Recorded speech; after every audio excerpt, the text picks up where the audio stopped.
সবাইকে।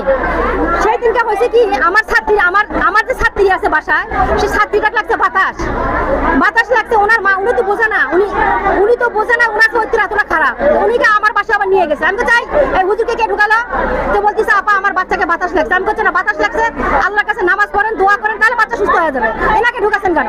বের করে দেন। আমি আবার সব বের করে দিচ্ছি ওনাকে।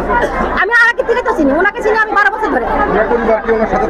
হ্যাঁ, ওনার একটা মেয়ে বিয়ে হয়েছে, তার বাচ্চা হয়েছে, আর একটা মেয়ে আছে বিয়ের উপযুক্ত, ওনার ওয়াইফ আছে, একটা বউ তো মারা গেছে।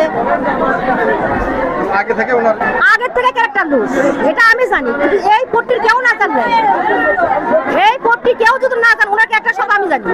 উনি এমন একটা বেদব একটা হুজুর। আমার হাজবেন্ডের তো ওখানে নামাজ পড়তে দিই না আমি।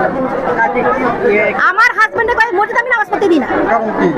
ওনার চরিত্র খান, ওর পিছনে নামাজ পড়ে নামাজ হবে? ওনার পিছনে তো নামাজ পড়ে নামাজই তো হবে না। এই জন্য বেলতলা মসজিদে আমার হাজবেন্ডকে নামাজ পড়তে দিই না। আগে তো আমার হাজবেন্ড ওখানে বেলতলা মসজিদে নামাজ পড়তো। যখন আমি জানি যে এই মসজিদে নামাজ পড়তো, তখন আমার হাজবেন্ড বলছে এখানে পড়ো না, তুমি ওই মসজিদে পড়ো। বলতেছে কেন? আমি তো তুমি ওনার সুমিতে জানো হয় না। তখন আমার হাজবেন্ডকে বললাম এই বৃত্তান্ত এই ঘটনা। তখন বলতেছে হ্যাঁ, আর পিছনে তুমি বললে তো নামাজ হবে না। তখন আমার হাজবেন্ড আর ওখানে নামাজ পড়ে না, এই বেলতলা মসজিদে। এটা আমার হাজবেন্ডের তো না হলো আজকে 1 বছর নামাজ পড়তে দিই না। ওনার ক্যারেক্টার সমস্ত আমি জানি, ওনার সব চরিত্র ভালো না। আমার বাসায় তো দীর্ঘ 7 বছর ভাড়া দিচ্ছে। ওই যে বেলতলা মসজিদ যে ওখানে একটা আছে না, বেলতলা বাসা যে একটা আছে, ওই বাসায় উনি ভাড়া ছিল।